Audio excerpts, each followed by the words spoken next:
Fala pessoal, tudo bem? Eu sou o engenheiro Thiago e hoje eu vou contar para você a minha história, desde quando eu conheci a engenharia até hoje, nos tempos atuais. Bom, eu conheci a engenharia numa época que eu já era empresário, nós tínhamos uma empresa, mas numa área totalmente diferente, produtos agropecuários. E daí eu me despertei à procura de uma profissão, né? A gente já tinha a nossa empresa, mas eu não tinha formação, então eu fui à procura de uma profissão e conversando com alguns amigos, na época eu já fazia jiu-jitsu, né? E eu conversando com um amigo, ele me disse: Thiago, eu tenho uma oportunidade, eu acredito que o seu perfil vai bater bem com o perfil de engenharia. E eu achei legal a ideia, né?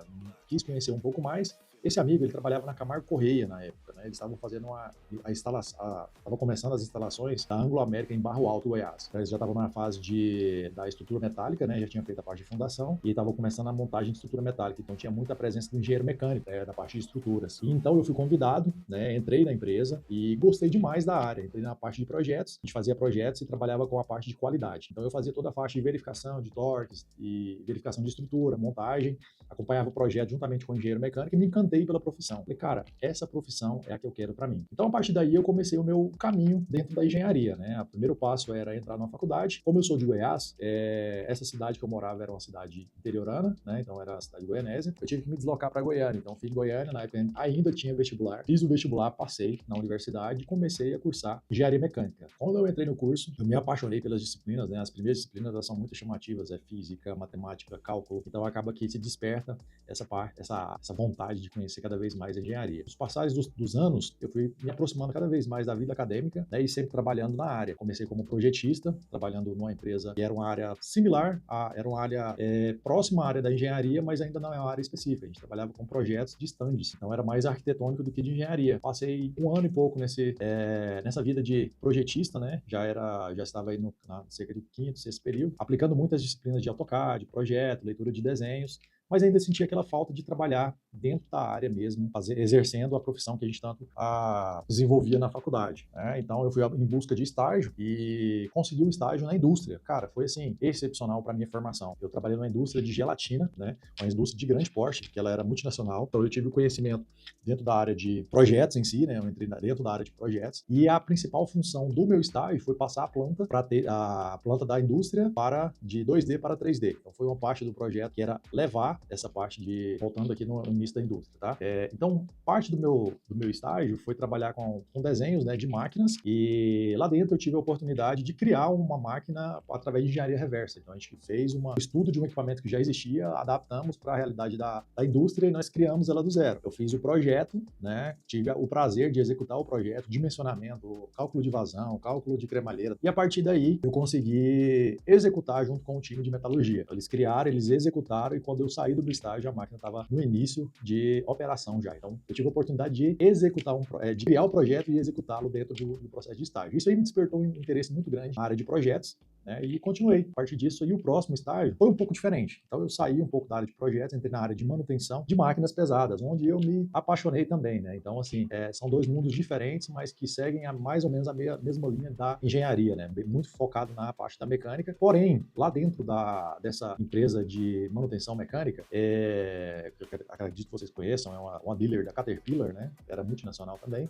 Eu tive a oportunidade de trabalhar no departamento de treinamentos, onde a gente tive a oportunidade de... E lá dentro, eu tive a oportunidade de trabalhar no departamento de treinamentos, onde eu consegui me desenvolver muito como a pessoa e também como profissional da educação, né? Nós fizemos vários cursos, além da vivência com outros instrutores que eram muito qualificados e treinados para a docência, né? Realmente ensinar a parte técnica aos mecânicos. Então, eu absorvi muito desse conhecimento dos instrutores, né, que eram treinados, inclusive, com instrutores americanos que vinham aqui para o Brasil dar palestras, dar treinamentos, né, sobre os equipamentos da Caterpillar. Então, eu tive essa vivência dentro da área de treinamentos. Posterior a isso, eu fui para a área de manutenção. E dentro da área de manutenção, eu tive o prazer de conhecer a elétrica, né, dentro das máquinas. Então, tudo de circuitos elétricos, entender como que funcionam os circuitos, circuitos de automação, circuitos de ar-condicionado automotivo. Então, tudo isso aí fez parte da minha carreira dentro da empresa. Aí, posterior a isso, já como profissional, já não mais como estagiário, entrei na área de manutenção lá dentro, né, dessa mesma empresa, fui contratado. E dentro da área de manutenção, desenvolvi muito a minha parte de gestão, a liderança, trabalhar com pessoas, né,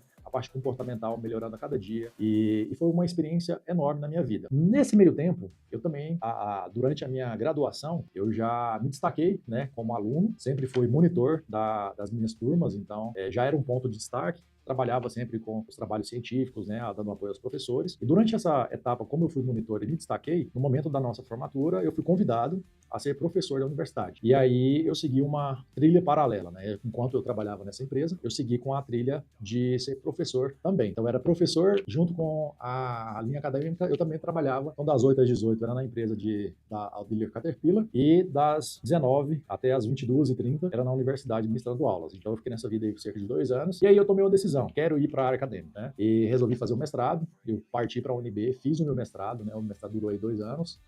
Foi um desafio enorme, então, assim, um mestrado em outra cidade, tive que me deslocar, fazer o mestrado, e nesse meio período eu continuei dando aula. Então, e saí dessa empresa que eu trabalhava como na área de engenharia também, né, na Auxiliar Caterpillar. Então, agora eu parti para a área acadêmica. Então, durante o mestrado, simplesmente professor. Peguei aqui várias universidades, né, para ministrar aula. A Universidade Paulista, a UIFG, que é o Instituto Federal como professor substituto, né, a Alfa, que é uma universidade grande também aqui em Goiás. E fiquei nessa vida de professor durante 5 anos, mas algo ainda me faltava, né, de aquela vontade de atuar mais na área, de poder compor mais e compartilhar mais os meus conhecimentos dentro do mercado de trabalho. Então, com esse sentimento, surgiu uma oportunidade em uma empresa excepcional em Goiás. Eles me convidaram para trabalhar num projeto. Eles já estavam, né, participando lá no Amazonas. Esse projeto era a composição de 26 usinas termoelétricas que iam ser construídas do zero no modelo turnkey. Então, essa empresa ela pegou essas usinas para serem construídas, né, para fornecer serviço de construção a outra empresa que ia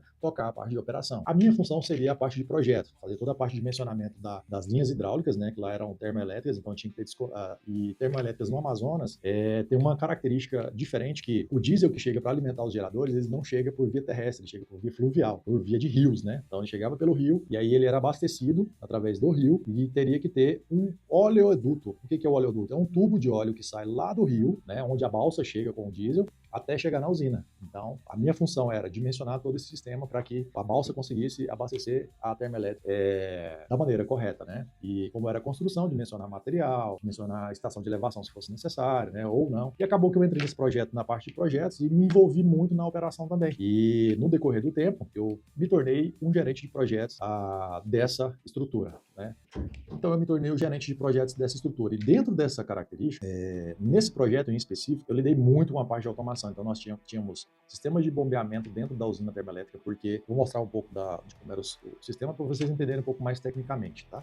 Lá era um sistema onde você tinha balsa no rio, essa balsa jogava o óleo diesel para um tanque, que era um tanque de recebimento, que a gente falava, que ele tinha os medidores de nível, né? Então, era medidores de nível ultrassônico, eu trabalhava com a Endress House para algum tipo de sensor, e nesse caso dos sensores de nível era da Emerson. Então, nós tínhamos esse sensor de nível radar, né, que a gente chamava, e ele media o nível ali que chegou de abastecimento. Só que o que acontece? O diesel, ele pode ser contaminado com água, então havia no meio do caminho um skid, que a gente chama, com um densímetro. Esse densímetro media ali a densidade do diesel para saber se ele estava dentro ou não das características contratadas pelo fornecedor. Então, esse diesel chegava no tanque de recebimento, a partir do tanque de recebimento, era necessário fazer a distribuição dos tanques diários, né, para poder alimentar os geradores. Então, para isso, a gente precisava do sistema de bombeamento, né, caso não fosse possível via gravidade, e aí a gente teve que dimensionar todo o sistema de bombeamento, né? Saber qual que era a potência da bomba necessária, dimensionar os filtros para fazer a filtragem do diesel, para mandar um diesel mais puro, né, mais limpo para os geradores, para minimizar a troca dos filtros Raccord dos geradores. Então eu entrei nessa parte para auxiliar no dimensionamento, né? E posteriormente, como eu entendi bastante do sistema, né, fizemos algumas alterações no skid, né, tirar algumas válvulas eletropneumáticas não eram necessárias, eu fui entendendo muito do circuito. Para vocês entenderem onde entra a automação na minha veia, basicamente começou lá na Caterpillar, mas aqui se intensificou muito. Por quê? Esse sistema, essas usinas, eram 26 usinas nesse formato, 5 delas eram operadas totalmente de Manaus. Então essa operação era feita de forma remota, né, não só o monitoramento, mas monitoramento e atuação. Então nós tínhamos válvulas eletropneumáticas que ficavam na linha, e também tínhamos a parte de medição de nível para entender qual que era o nível, e também tínhamos a parte de análise de status, né? As válvulas tinham as análises de status. E o que acontecia? Tudo isso era enviado para um servidor local, essas informações eram coletadas através de sensores, enviados para um servidor local que ficava na usina, que era no interior do Amazonas, e aí a gente tinha um link satélite, né, que enviava essas informações para um servidor único que estava no Centro de Eficiência Energética que ficava em Manaus, né? Então, através desse Centro de Eficiência Energética, era a central de comando, os operadores tocavam as 5 usinas de forma remota.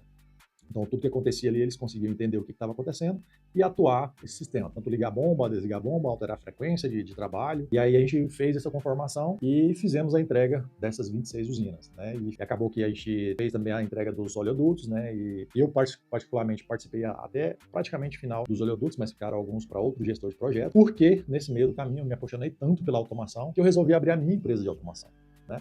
Então é onde nasce a Hilt. A Hilt nasceu desse sentimento de ter a vontade de levar essa tecnologia para as pessoas. E me apaixonei muito tanto pela automação que abri a Hilt Automação, mas focado no residencial de maneira inicial. Era uma ponta de penetração de mercado, começar pela automação residencial, mas me apaixonei.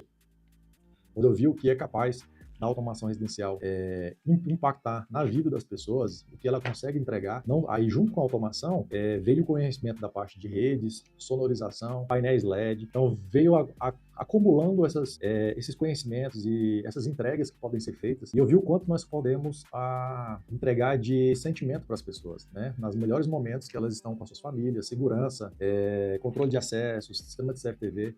Então isso aí foi me encantando e hoje a gente tem a Hilt, né?